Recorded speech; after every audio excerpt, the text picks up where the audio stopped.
All right, peeps, welcome to the Culture and People podcast. Carver, in a few sentences, tell us who you are and what you do. Yeah, well, I'm one of three partners at Baker Tilly Search and Staffing. We're a 65-person search and staffing business that is a wholly owned subsidiary of Baker Tilly with a specialty in accounting and finance, but also do executive search and other verticals as well as HR. In short, I'm affectionately referred to by most as a headhunter. That's awesome. And Carver, gosh, you and I go way back to when I moved here about 15 years ago. I love it. This is just so good to reconnect with you. It's great. Thanks for reaching out.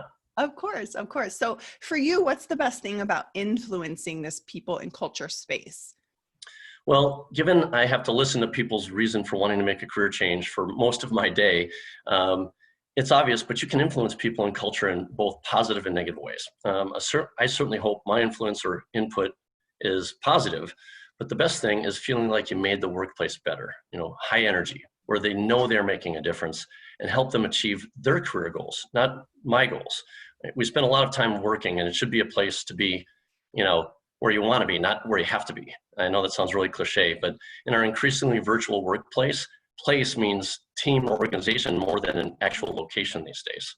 Ooh, that's a good one. I hadn't thought about that. And for somebody who my mission is to restore humanity into our work and our workplaces, I thank you for what you do. And I don't think people give the talent acquisition, recruiting, headhunting function enough credit for being able to find that culture fit. And I have some good and bad things I could say about that phrase, but in essence, you guys really are the ones bringing in this person that is going to either, I don't say make or break, but help or hurt the culture that's created there. Well, and we're also dealing with people's lives.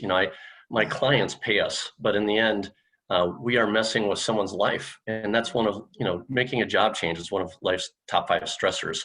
And I try to remind my team constantly that, this is not about us. It's not even sometimes about our client, but it's about bringing both of them together and the impact we're having on the client, but we're also impacting these people's lives. It's a big deal.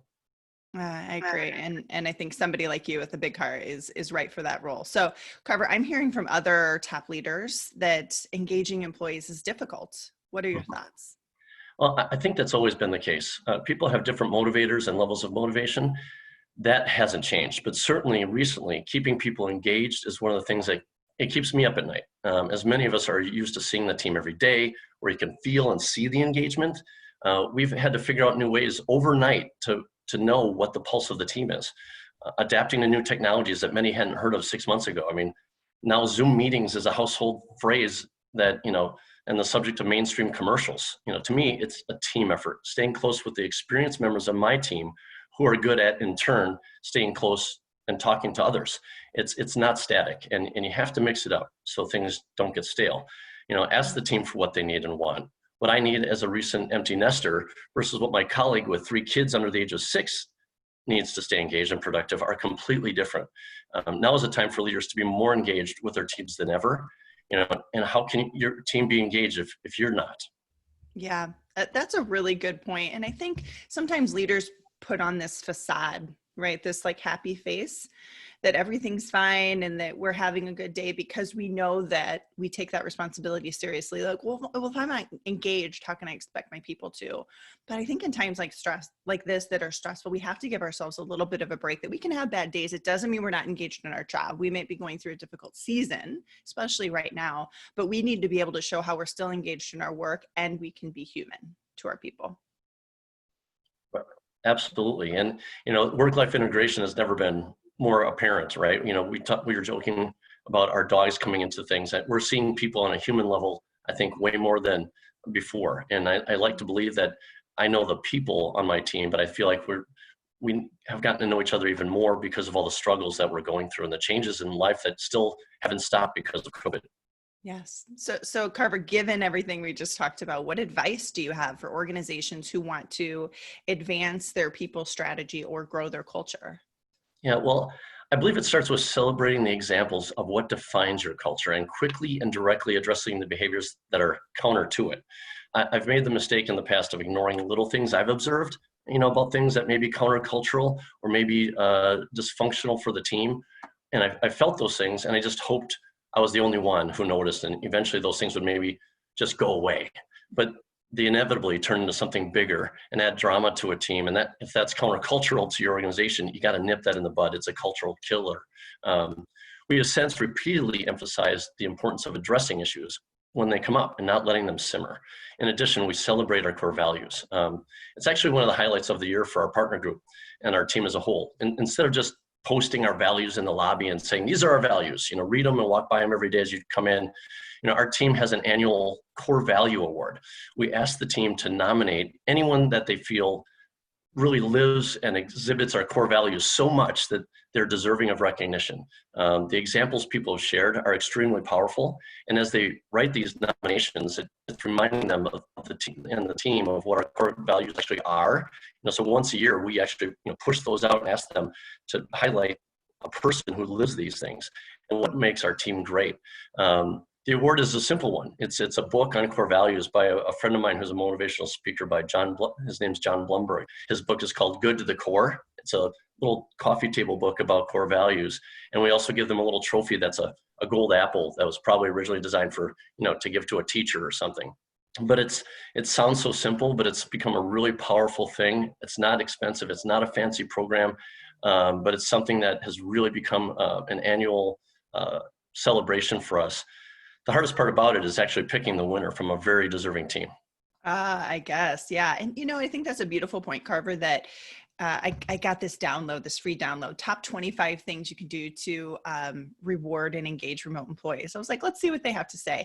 And I got it. And fair enough, it had some good things on there, but all of them it was just a sales thing, right? Like buy a fruit of the month basket, do this, do that. And I'm like, yep, that matters. And you need to give them something that they're thinking about that's tied to who you are. And you guys did a great job of that with that core values. And I bet that apple, is it the same apple that gets passed, or do they get to keep their own? Oh, they get to keep their own on the book. So yeah, Okay. It's the traveling trophy is kind of an interesting idea that to actually do the handoff. Instead, we just invite everybody up who is a previous, when I say up, that's normally when we get together in a team meeting. Now we had to do it virtually. Invite everybody who's been a past winner and celebrate them again. Oh, so cool. I love that idea, Carver. Thank you for the suggestion. Let me do a Yeah. quick check on time and see how we're doing. Okay, awesome. So Carver, what other top leaders like yourself would you want to acknowledge as a great leader or even as a potential guest on the show? Well, I struggled with this question because there's a lot that come to mind, especially this year. I've seen teachers who have risen to the occasion. My kid's high school principal and his handling of COVID was unbelievable. And other professional service firms and even clients I have. I think I'd be remiss, though, if I didn't acknowledge the leader I report to and respect, or I wouldn't be here. And that's Laura Huggett, who founded the Baker Tilly Search and Staffing team and really set the culture that I was talking about. And my other partner, Kim Herlitzka, who joined her really quickly. But I also want to highlight another colleague, Joel Buffington. He leads our temporary staffing group, and I really admire how he leads his team in a very competitive, super time-sensitive business. His candor and direct style, I think, is admirable.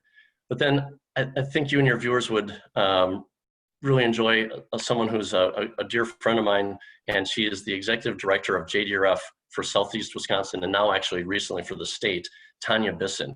JDRF is a nonprofit committed to improving the lives of those with type 1 diabetes, and this is a particularly challenging time for nonprofits. And the way she handled an extremely trying time where basically everything had to go virtual, our numbers came crashing, she lost a bunch of staff, and we had to reorganize the organization nationally and locally. Tanya really is an impressive individual. I think your viewers would enjoy her. Oh, she sounds great. Yeah. Hey, candor and direct style with Joe and all the great things that Tanya have done. I will definitely follow up with them, and Laura and Jim. So thank you, Carver, for those suggestions. Real quick, last question. What's a favorite resource that helps you advance your own thinking on people and culture? Yeah, this was an easy one for me. Without question, the most impactful business book I've read in the past 10 years has been Cy Wakeman's The Reality-Based Rules of the Workplace. It's a book about personal accountability, the negative impact of drama in the workplace. She even comes up with a formula about that. And ultimately, it's a focus on succeeding despite your circumstances, which I think, I think of often as we certainly have been in a very unique and challenging circumstance right now. It ties to what I've experienced several times in my career, that true colors and character really come up when things are tough. And so I reference that almost to a fault. You can just ask my wife how many times I pull that out at home about succeeding despite your circumstances, or talking about it's the story you tell yourself. The story we tell ourselves is often not based in the facts if you write out the facts. That's I another love key it. point out of that book. Yeah. I love it. I enjoy Sai a lot, but I haven't read her book. It's on my shelf, so I'm committed to read it. Thanks for the suggestion, Carver. And thank you for being a guest today. You're welcome. I do it again and appreciate the invite. Yes, peace and progress, guys.